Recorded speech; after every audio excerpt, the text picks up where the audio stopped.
This is the McKinsey Podcast, where we help you make sense out of our world's toughest business challenges. Welcome to the show. I'm Lucia Rahili. And I'm Roberta Fusaro.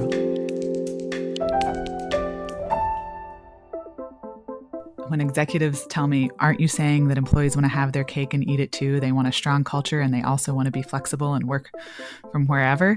Isn't that oxymoronic? I say, no. If you are dependent on being in person for your culture, then A, it's lazy, and B, it's marketing, not a culture. That's expert associate partner Bonnie Dowling. She's here to tell us a way to slow down attrition, catering to what 5 worker personas are looking for in the workplace. After, we'll hear from Catherine Price, who says fun isn't frivolous, but rather fundamental. She's the author of Power of Fun, How to Feel Alive Again, and part of our Author Talk series. So Bonnie, thank you for joining the podcast. I'm excited to be here, Roberta. Thank you for having me. It seems like companies can't find enough workers. They can't fill jobs fast enough. But it also seems like we're seeing lots of people who are still leaving companies at just as great a rate, right?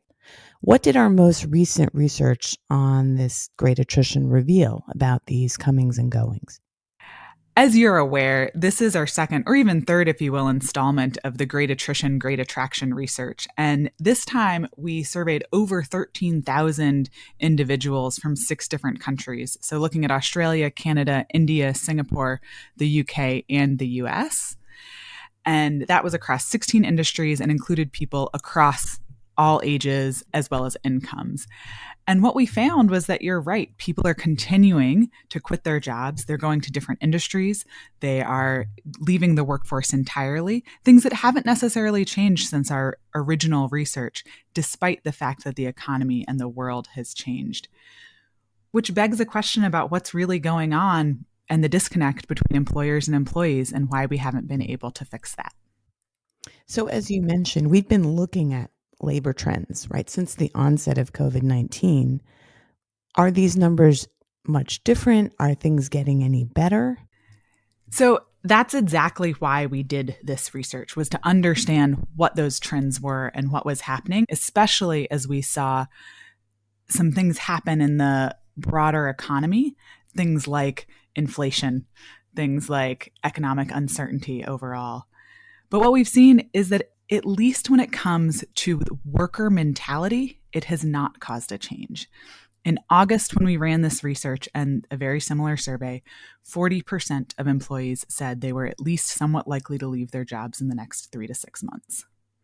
When we ran this research again this April, we found that 39.9% were at least somewhat likely to leave their jobs in the next 3 to 6 months. Is this true across the board? Is this true across all industries, at all levels? Are we seeing variation at different levels of organizations? Certainly there's some variation. What's striking about this trend in particular, if you will, or this fundamental shift that maybe is not a trend, is it is striking across all levels, from frontline employees to executives. It's also striking across all industries. Yes, you see higher churn in areas like retail or hospitality that have historically always had higher churn. But organizations like finance and insurance and some of the more stable spaces, you're seeing high levels of churn as well. And then, Bonnie, in the accompanying report on this Great Attrition research, you and your co-authors mentioned that the tried and true approaches to finding and keeping employees, they just aren't working anymore. Why is that? Compensation is table stakes. So if you are not offering a competitive wage, you're not in the game to start with, but it's not enough anymore. And what we're seeing is that there's different types of people that are looking for different things, especially when we start to look at those who've stepped out of the workforce entirely. And what's interesting right now is that we can't afford to ignore those who have stepped out. Why? Because there's not enough people looking for jobs. There's not enough people in the workforce to fill the number of jobs that we have openings for, at least not in the US. So what I think is most fascinating about the most recent Great Attrition research is that you've identified these worker personas, right, or breakdowns of what different types of workers might be looking for in the workplace. and therefore what employers need to do to attract them. I want to talk about them in turn, but first, how did you come up with these personas? So we did a cluster analysis. So we started to look at those who had quit jobs without a job in hand and thus taken a step out. We also looked at those who had quit jobs without a job in hand but returned to the workforce, and those who had quit and returned to different industries. So we looked at a variety of people who had left their jobs over the course of the pandemic. And what they said would either bring them back into the workforce, would bring them back to a traditional job within the workforce, or what had brought them back. And that's what allowed us to start to identify these different groups. And what are the different groups, if you could tell our listeners? There's 5 real personas here. There's the traditionalists, the do-it-yourselfers, the idealists, the caregivers, and others. And then there's the relaxers. So let's start with the traditionalists. Who are they and what are they looking for in the workplace? These are the folks that haven't quit their jobs, generally speaking, during the pandemic, or if they did quit, they moved immediately into another very traditional job. They're the folks who are motivated by the same things that motivated us in 2017 and 2019. They're dependable for employers looking for folks. They want a clear path to advancement. They want competitive compensation. They want a workplace where they enjoy their colleagues and have inspirational leaders. What's tough about attracting and retaining this type of employee? What's tough about traditionalists is there's not enough of them left. So if we think about how many people have quit their jobs over the course of the pandemic, in the US alone, it's about 1/3 of the workforce. So if you think about that, it means that only about 2/3 are what we would qualify or classify as traditionalists. Given the number of job openings that we have today, which is about double, even in our most recent numbers from June, even those ones point to there being almost double the number of job openings as there are people looking for jobs. That means you have to look beyond the traditionalist employee. They may be easy to attract, they may be easy to recruit, but if there's not enough of them, you can't depend on filling your gaps with only them. And that's why you need to look at the other personas. Right. So let's hear more about the do-it-yourselfers. Who are they? So the do-it-yourselfers, I love this group. They're a group that are still working, but they've gone on to start their own businesses or become contractors or join the gig economy. They tend to be in the 25 to 45-year-old sort of age range. They really value flexibility. They value meaningful work, as well as compensation. But to get this group back, you're competing with them because they've created something for themselves that is paying the bills, that is providing them a sense of purpose, and gives them all of the flexibility they could ever want because they're their own boss. And so getting them back means that you've got a bit of an uphill battle, but it's also probably the largest group out there. How do companies then compete with this new set of competitors? Right. How do you prove that you're a better boss than someone is to themselves? It's a great question again. And it's going to be a challenge for sure. I would say companies need to lean into their sense of purpose and their mission. They need to really emphasize that. The other thing that companies can offer that is difficult as an individual, upstart is thinking through your full benefit package.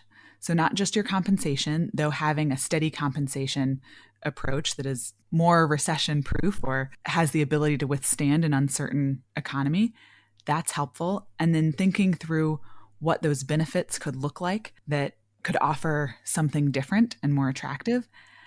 And beyond that, it's the flexibility. I think one of the key things that individuals get by working for themselves is flexibility.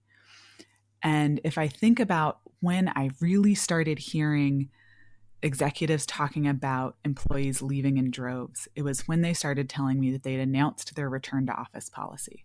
They thought they were being really flexible by offering things like 3 days in office, 2 days work from wherever you want. It just can't be Mondays and Fridays. And they were shocked to see that people were quitting. And the first thing I said was, well, you recognize you're sending the inherent message that you don't trust your employees not to take a 4-day weekend when you put in that policy. And they were a bit confused by that, but got there and started to recognize that maybe that wasn't the message they wanted to send to employees that had kept the lights on through the pandemic. But now, as those return to office policies and approaches are starting to materialize, and we see more people and more organizations thinking through what that's going to look like, even if it is going to change and evolve as the virus continues to change and evolve. I think if you don't take into account flexibility, and not just flexibility of location, but the time of work, how we work, all of those pieces, you will not be able to attract the do-it-yourselfers back. What are caregivers looking for, and who are they? It probably doesn't come as a surprise that flexibility is going to be a very important factor for caregivers. They're predominantly women. They're 18 to 44. They are folks who have children at home or maybe elderly parents, but they need the flexibility in order to live into both their role as a caregiver as well as their role as an employee. And so what we see here are former employees, because these folks are not in the workforce today. They've stepped out if they're in these personas, but they may want to return. They may have enjoyed that sense of purpose and the ability to advance. They may, in fact, even be traditionalists at heart, but what they found over the course of the pandemic was that it wasn't working. It wasn't working to both be a parent or a child with aging parents. It wasn't working to be a caregiver and also an employee. If you think about things like the skyrocketing cost of childcare and how it became so unreliable over the course of the pandemic, and then you think about how many employers have punitive policies in place if you are tardy, if you have an absence that's a day of absence, it started not to have the right ROI. We need to be thinking about how we can truly create that flexibility and how we can align the benefit packages that we offer to their needs. So you see the increased provision of childcare, of on-site childcare, of benefits like that. One of the other benefits that I really liked when I spoke with a company recently was thinking about how they could offer house cleaning or landscaping benefits. And their thought was, you know what? A lot of people would enjoy these benefits. It turns out there's a lot of things that we do outside of work that don't give us a great sense of fulfillment or pleasure or joy. And if as employers, we can look at what some of those things are and we can help take those off the plate, we can actually give back some work-life balance and ultimately flexibility to our employees.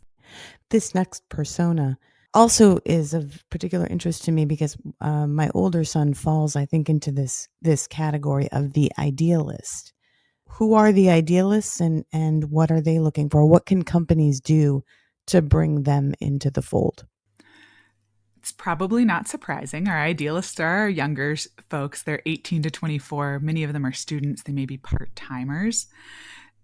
They're not encumbered by the same responsibilities that those of us who may be caregivers or well into our careers and have mortgages and other responsibilities, car payments, things like that.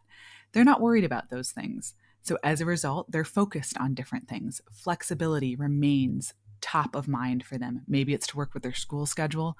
Maybe it's to pursue some of their passion areas. We know that the generation entering into the workforce right now, Gen Z, or the digital natives, are really thoughtful about the work-life balance piece and not wanting to work forever or work to live. They want to live and also have a job.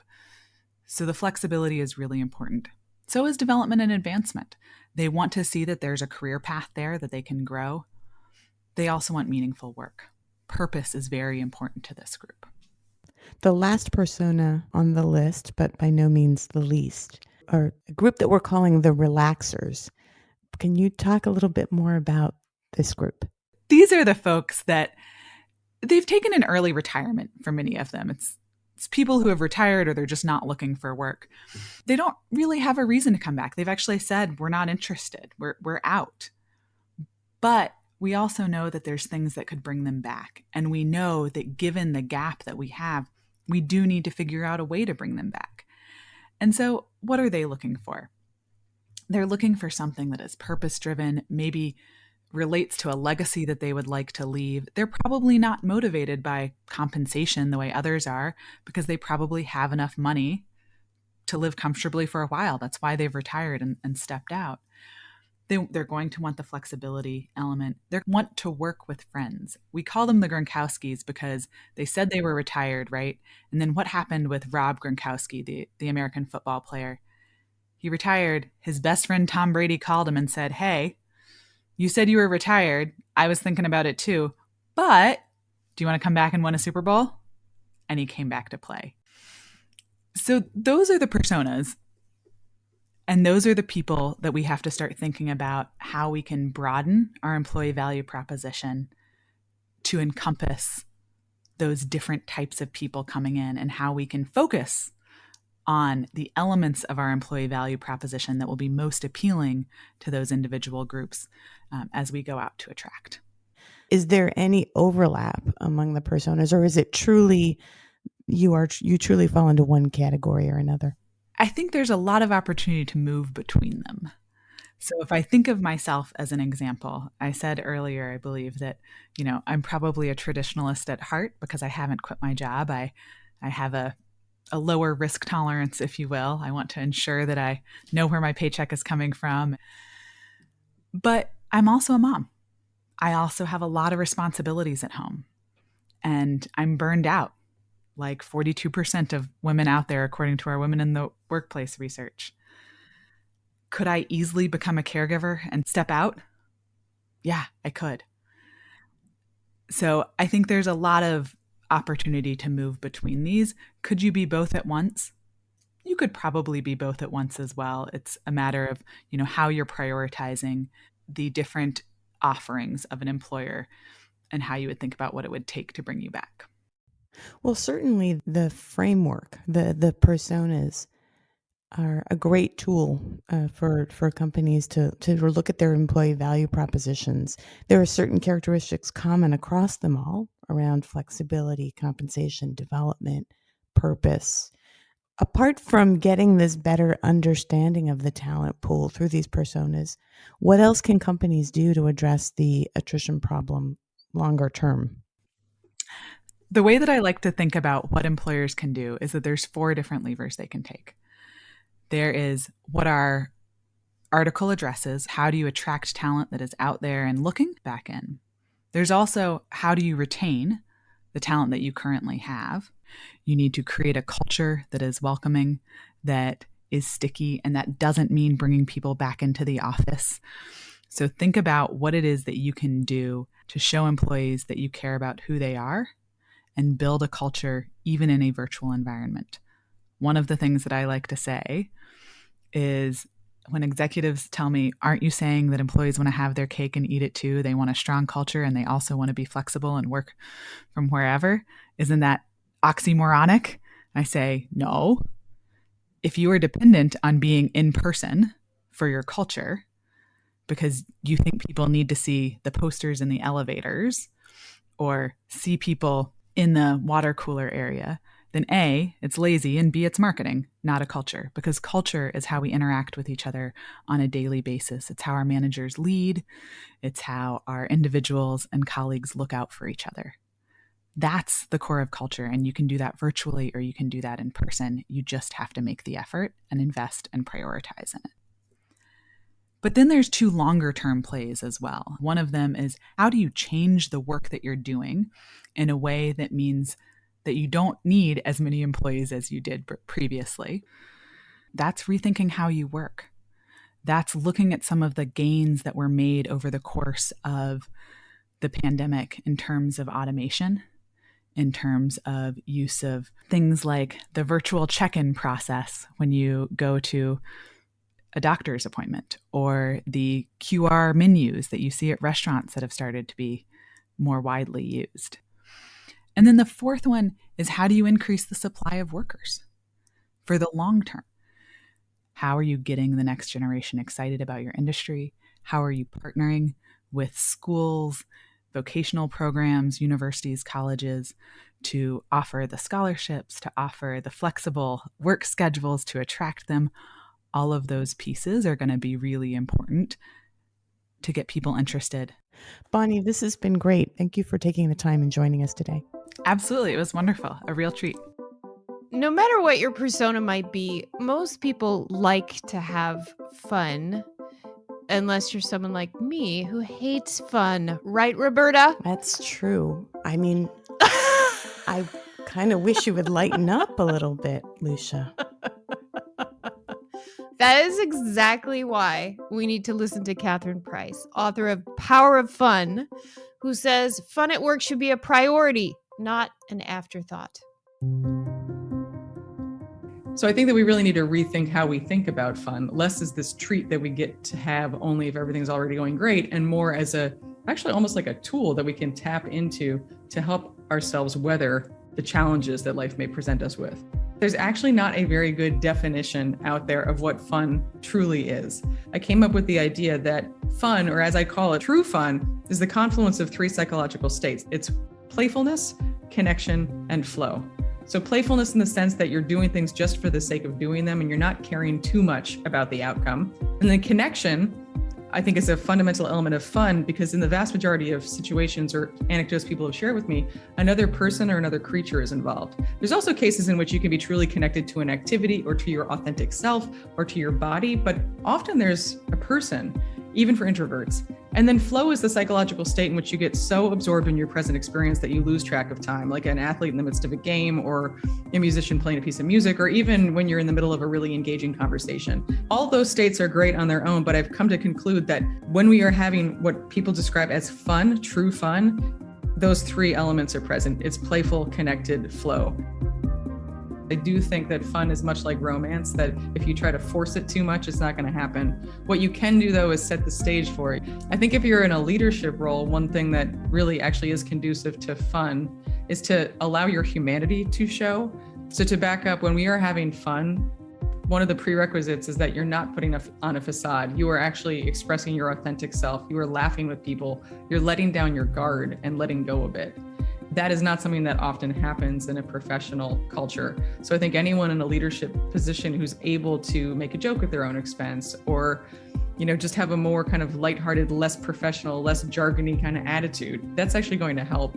As adults, it does take effort to prioritize fun, but I am here to say that it is so worth it. You will be happier, you'll be healthier, you'll be more productive and creative and more resilient, and perhaps most importantly of all, you will have more fun. Thanks so much for listening to the McKinsey Podcast. I'm Lucia Rahilly. And I'm Roberta Fusaro. Find us on McKinsey.com. We'll have a transcript of this episode up shortly. And check out the McKinsey Insights app, where you can find this podcast and other helpful content updated daily. And if you would, we'd love for you to leave a rating and a review. We'll see you in 2 weeks.